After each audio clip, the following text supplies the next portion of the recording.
Hello everyone, welcome to study gloss. मैं हूं मुस्कान और आज हम बहुत ही इम्पॉर्टेंट टॉपिक के बारे में डिस्कस करेंगे जो कि है द एशियन कंट्री। हम अपने वर्ल्ड मैप के सीरीज़ को आगे बढ़ा रहे हैं। द यूरोपियन कंट्रीज़ मैंने कवर करवा दिया था, अगर आपने वो वीडियो नहीं देखा है तो लिंक डिस्क्रिप्शन बॉक्स में है। तो पिछले दिन हमने कवर किया था यूरोपियन कंट्री, आज हम कवर करने वाले हैं एशियन कंट्रीज़। एशिया वर्ल्ड का सबसे लार्जेस्ट कॉन्टिनेंट है, तो इसमें बहुत सारे कंट्रीज़ हमें मिलेंगे पढ़ने के लिए। तो एक वीडियो लेक्चर में ये पॉसिबल नहीं है, इसके भी बहुत सारे पार्ट्स आएंगे।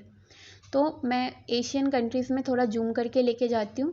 तो साउथ एशिया में आता है इंडिया और नॉर्थ एशिया के साइड में रसिया आता है। रसिया दो भागों में बांटा गया है, एक यूरोप के साइड में जाता है और दूसरा एशिया में रहता है। तो साउथ एशियन में इंडिया लोकेटेड है। ऐसा होता है कि जब हमारे स्कूल में हम अलग अलग ग्रुप बना के रखते थे, मतलब स्टूडेंट्स का अलग अलग ग्रुप रहता था खुद के फ्रेंड सर्कल में। इससे क्या होता था कि वो प्रोटेक्ट होते थे, मतलब कोई दूसरा स्टूडेंट अगर किसी दूसरे ग्रुप में जाके अगर किसी को भी अगर कुछ बोलता था तो वो ग्रुप वाले मेंबर एक साथ यूनिटी बना के एक ग्रुप, एक कॉपरेशन बनाते थे। तो वैसे ही साउथ एशिया का जो कॉपरेशन है उसका नाम है सार्स, जो कि है south Asian association for regional cooperation. और अभी ईस्ट एशिया का जो साइड है उसको हम कहते हैं आसियान, ASEAN। ये आसियान कंट्रीज़ है। आसियान का मतलब है association of south east Asian nation. ASEAN, association of south east Asian country. इसमें टोटल 10 कंट्रीज़ आते हैं। जो भी साउथ ईस्ट के साइड में जो भी कंट्री है वो सब आसियान्स में आते हैं, और साउथ साइड में साउथ एशिया का जितना कंट्री है वो सब साउथ एशिया एसोसिएशंस में आते हैं। तो हम दोनों को कवर करेंगे। सबसे पहले हम सार्स से कंप्लीट करेंगे। सार्स में टोटल 8 कंट्रीज़ है और आसियान में टोटल 10 कंट्रीज़ है। ये दोनों को हम कवर करते हुए आगे बढ़ेंगे और हर एक कंट्रीज़ के बारे में डिटेल्स में पढ़ेंगे, वहाँ का जो भी फेमस है हर कुछ पर। ये है हमारा एशियन कंट्रीज़ और हम सबसे पहले प्रेफर करेंगे श्रीलंका को, क्योंकि हम पढ़ रहे हैं south Asian association for regional cooperation. तो इसमें सबसे पहले हम पढ़ेंगे श्रीलंका के बारे में, क्योंकि ये साउथ एशिया में ही पड़ता है। तो श्रीलंका का कैपिटल है श्री जयवर्धनम पूरे कोटे। इसको कोलंबिया के साथ कंफ्यूज मत होइएगा, कोलंबिया इसका मेन स्टेट है बट इसका कैपिटल नहीं है। श्रीलंका की सबसे लंबी नदी कौन सी है? सबसे लंबी नदी है श्रीलंका की महावली गंगा। महावली गंगा इसकी सबसे लंबी नदी है। श्रीलंका में एक पास है जो बहुत इंपॉर्टेंट है, अक्सर बहुत सारे कम्पिटिटिव एग्जाम में आता है, वो है एलिफेंट पास। वो है एलिफेंट पास। ये एलिफेंट पास का क्या खास रोल है? ये ऊपर वाले एरिया को कहते हैं जावला और नीचे से श्री जयवर्धनम पूरे कोटे भी है, कोलंबो भी है। तो इसमें क्या है कि ऊपर वाला जो जावला वाला हिस्सा है वो एलटीटी के अंदर है। एलटीटी के बारे में आपने सुना होगा फैमिली मैन 2 में। तो एलटीटी एक टेररिस्ट ग्रुप है जो मेन लैंड श्रीलंका को अलग करती है जावला से। इनका खुद का डिमांड है कि इसको सेपरेट किया जाए, मतलब जावला को इनके हवाले कर देना चाहिए और श्रीलंका को डिवाइड कर देना चाहिए। श्रीलंका खुद तो इतना छोटा है और वो और अगर डिवाइड कर दिया तो उसका सस्टेंट ही क्या बच जाएगा। तो ये जो एलटीटी है इसको किसने फाउंड किया था, इसका उदय कैसे हुआ, उसके बारे में अभी हम जानेंगे। तो इसके लिए हमें थोड़ा सा हिस्ट्री की तरफ जाना पड़ेगा। जब वर्ल्ड वॉर 2 ख़त्म हुआ तब चाइना इतना ज़्यादा, आज जितना चाइना पावरफुल है उतना ज़्यादा पावरफुल नहीं था, उसके जगह रसिया बहुत पावरफुल था। क्यों? क्योंकि रसिया सोवियत यूनियन का संघ था और इसके अंदर बहुत सारे कंट्रीज़ थे। आज का जो आप ये कजाकिस्तान, उज्बेकिस्तान, तुर्कमेनिस्तान ये सब देख रहे, सब कुछ यूएसएसआर के अंडर में था, इसके अंडर में था, यूएसएसआर के अंडर में था। तो ये खुद को सुप्रीम मानता था, ये खुद को सुप्रीम मानता था। और उसके ठीक दूसरी तरफ जो यूएसए था, यूएसए भी खुद को सुप्रीम मानता था कि मैं भी सुप्रीम हूँ। यूएसए भी खुद को सुप्रीम मानता था। इसके लिए क्या हुआ कि ये दोनों में एक कोल्ड वार छिड़ गया, कोल्ड वार जैसा छिड़ गया। मतलब ये दोनों खुद पे तो डायरेक्ट अटैक नहीं किए पर दूसरे कंट्री को इससे सफ़र करना पड़ा। कैसे? ठंड में क्या होता है कि ठंड में जो रसिया का ये ऊपर वाला पार्ट है, रशिया का जो ये ऊपर वाला पार्ट है, बहुत बर्फ़ जम जाता है। यहाँ पे जाना, ट्रैवल करना मतलब बहुत मुश्किल है। नहीं तो वो यहाँ से आराम से जाके यूएसए पे नज़र रख सकता था। तो इसका यहाँ से जो सीप वगैरह है ये यहाँ से क्रॉस नहीं हो पाता था क्योंकि यहाँ बहुत बर्फ़ जम जाता था। तो रसिया के पास दूसरा ऑप्शन क्या था? रसिया के पास दूसरा ऑप्शन है ये वाला रास्ता, जो कि इंडिया हो के गुजरता है, श्रीलंका हो के गुजरता है। तो ये वाले रास्ते से ये ट्रैवल करके ये नज़र रखता था यूएसए पे। तो यूएसए ने क्या किया, यूएसए आया श्रीलंका के पास और श्रीलंका का जो गवर्नमेंट था उसको बोला कि मुझे यहाँ पे जो हम्पन टोटा, यहाँ पे अभी भी बहुत इंपॉर्टेंट है हम्पन टोटा। अभी बताइएगा कि हम्पन टोटा किसने 99 सालों के लिए लीज पे लिया है, या आप मुझे कमेंट में बताइएगा कौन से देश ने। तो ये हम्पन टोटा का जो एरिया है यहाँ पे यूएस ने बोला कि ये हमें दे दो, हम उसके बदले तुम्हें बहुत सारा पैसा देंगे और तुम्हारा जो कंट्री अभी इकोनॉमिकली सफ़र कर रहा है उसको हम आगे तक लेके जाएंगे, मतलब ऐसा कुछ सफ़र नहीं करना पड़ेगा, हम तुम्हारा कदम कदम में तुम्हारा साथ देंगे। यूएसए ऐसा करता है, इसको बोलता है कि हम्पन टोटा हमें दे दो। पर क्या होता है कि ये श्रीलंका सोचा कि अच्छा चलो इतना बड़ा कंट्री जब बोल रहा है सुप्रीम लीडर, तो ये मैं उसको दे देता हूँ। तो इसको देने के बाद क्या हुआ कि अब अपना सब सेटअप वगैरह ये बैठाने लगा वहाँ पे हम्पन टोटा पे, कि यहाँ पे वो अपना रेडार सिस्टम लगाएगा और यहाँ से कोई भी शिप वगैरह जाएगा तो रेडार से वो डिटेक्ट हो जाएगा और उस पर डायरेक्ट अटैक कर पाएगा। मतलब रसिया का जब भी यहाँ पे शिप आएगा तो ये रेडार लगाएगा और यहाँ पे वो डायरेक्ट अटैक कर पाएगा। पर क्या होता है कि यहाँ पे जब वो शिप लगाए तब रशिया का बहुत ज़्यादा प्रॉब्लम हो गया। रसिया सोचने लगा कि अब मैं क्या करूँगा, अब यहाँ से कैसे आऊँगा। तब रशिया ने क्या किया कि रशिया ने इंडिया से हेल्प मांगा, और इंडिया को बोला कि कुछ भी करो पर श्रीलंका से इस वाले एरिया से यूएसए को हटा दो।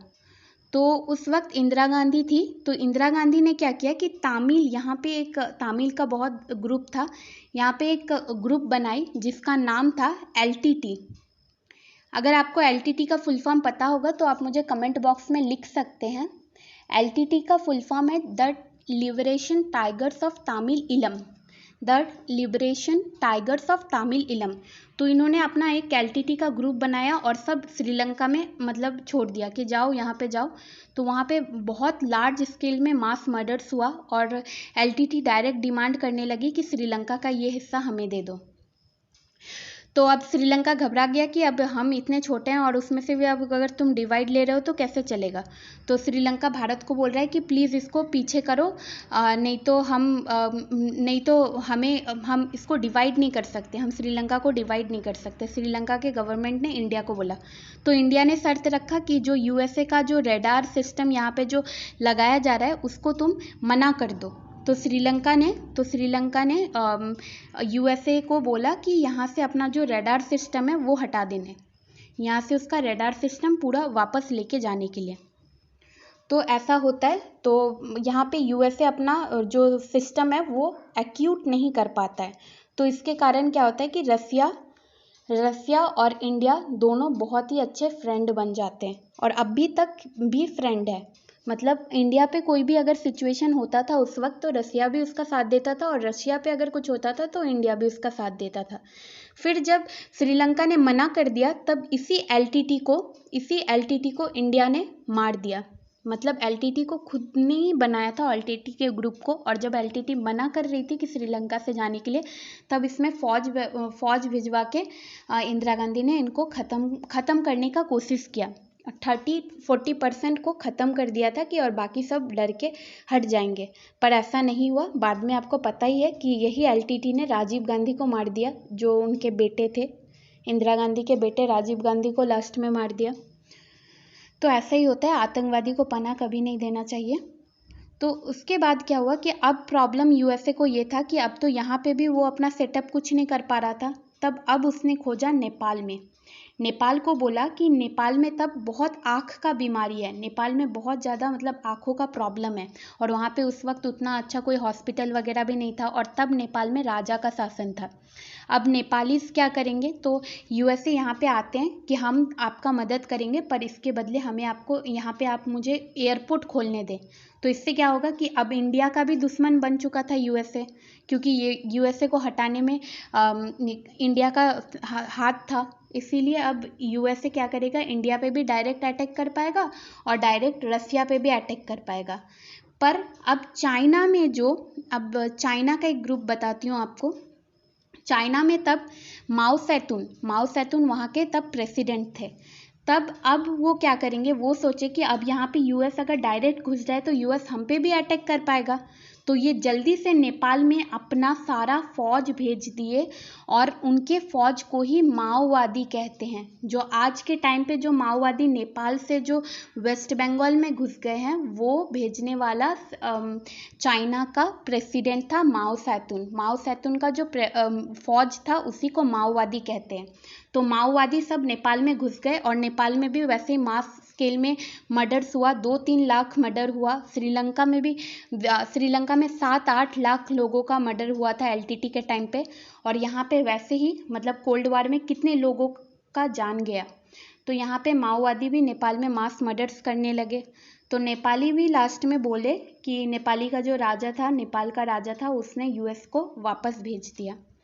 अब यूएस के पास कोई भी जरिया नहीं था। फिर लास्ट में वो पाकिस्तान से हेल्प मांगता है कि पाकिस्तान मुझे यहाँ पे अभी एक एयरपोर्ट बनाने के लिए दो, क्योंकि अब उसका चाइना भी दुश्मन हो गया। अब यहाँ पे अगर रहेगा तो चाइना पे भी काउंटर कर पाएगा, और इंडिया पे भी कंट्रोल कर पाएगा, और साथ साथ रशिया पे भी कंट्रोल कर पाएगा। और पाकिस्तान दे देता है। इसीलिए उस वक्त आज़ादी के ठीक ख़त्म होने के बाद पाकिस्तान बहुत अच्छा फ्रेंड बन गया था। पाकिस्तान और यूएसए का बहुत अच्छा फ्रेंडशिप था, और इंडिया और रसिया का फ्रेंडशिप था। पर ये कोल्ड वार के वजह से बहुत लोगों का जान गया, और ये एलटीटी के वजह से हमें पता ही है राजीव गांधी भी मारे गए। तो ये था कुछ कोल्ड वार का इंटरेस्टिंग कहानी। अब हम आगे बढ़ते हैं। आज स्टार्ट करेंगे सबसे पहले पाकिस्तान से। पाकिस्तान का कैपिटल क्या है? पाकिस्तान का कैपिटल इस्लामाबाद है, आपको यहाँ पे दिख रहा होगा। और पाकिस्तान में सबसे इम्पॉर्टेंट जगह का जो नाम है वो है बलूचिस्तान। बलूचिस्तान सबसे ज़्यादा एरिया बलूचिस्तान ही घेरता है। और सबसे इम्पॉर्टेंट बात है कि बलूचिस्तानी लोग जो है वो अपने आप को पाकिस्तानी नहीं मानते, वो पाकिस्तान से सेपरेट होना चाहते हैं। पर पाकिस्तानी इसको कब्जा करके रखा है कि नहीं, तुमको सेपरेट नहीं हो रहे हैं। तो ये बलूचिस्तान पाकिस्तान से हटना चाहता है। बलूचिस्तान का रीजन ये वाला है, कराची के इस साइड। ये सब बलूचिस्तान का रीजन्स है।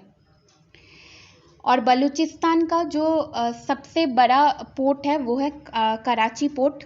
यहाँ पे आपको दिख रहा होगा कराची पोर्ट, ये रहा कराची पोर्ट। और यहाँ पे है ग्वादर पोर्ट। और दूसरा है आपका सबसे इम्पॉर्टेंट पहाड़ जो है वो है हिंदुकुश पर्वत। यहाँ पे है हिंदुकुश पर्वत।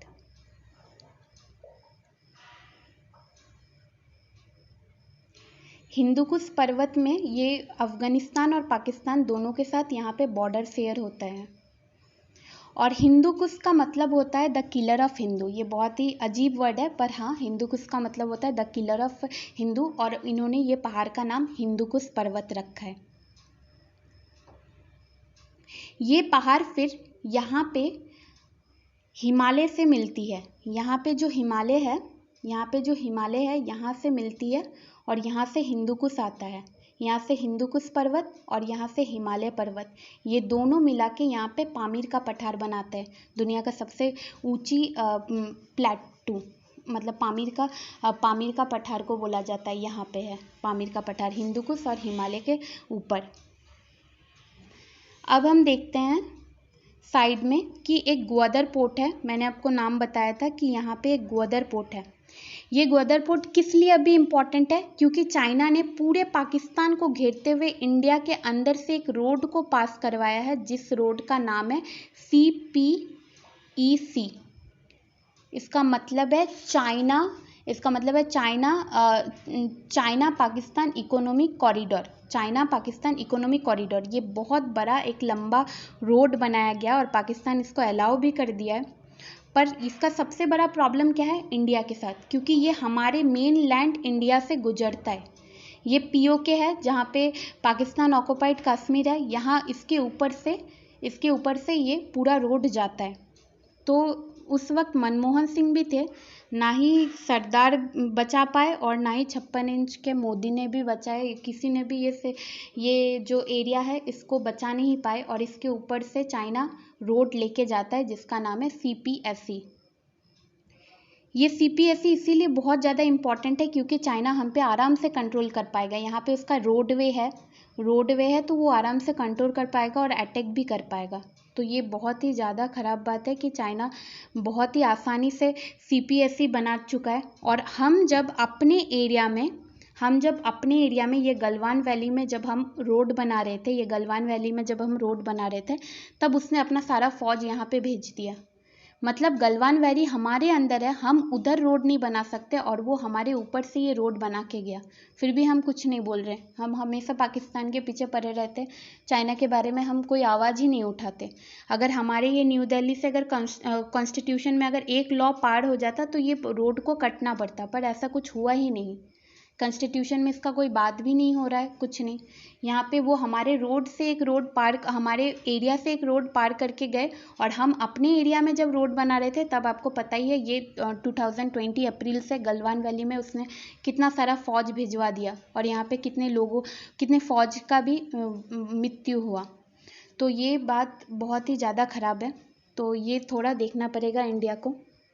इंडिया का पॉलिसी जो है वो बहुत लिबरल पॉलिसी, वो सबको साथ लेके चलना पड़ता है, पर ऐसे लोगों के लिए, चाइना के लिए ये पॉलिसी को थोड़ा इंडिया को चेंज करना पड़ेगा। तो ये था कुछ इंटरेस्टिंग बात पाकिस्तान के बारे में। और अगले दिन हम पढ़ेंगे अफ़गानिस्तान के बारे में। तो आपको ये वीडियो कैसा लगा आप मुझे कमेंट में भेजिएगा और ज़्यादा से ज़्यादा मेरे चैनल को सब्सक्राइब कीजिए। Thank you so much. Video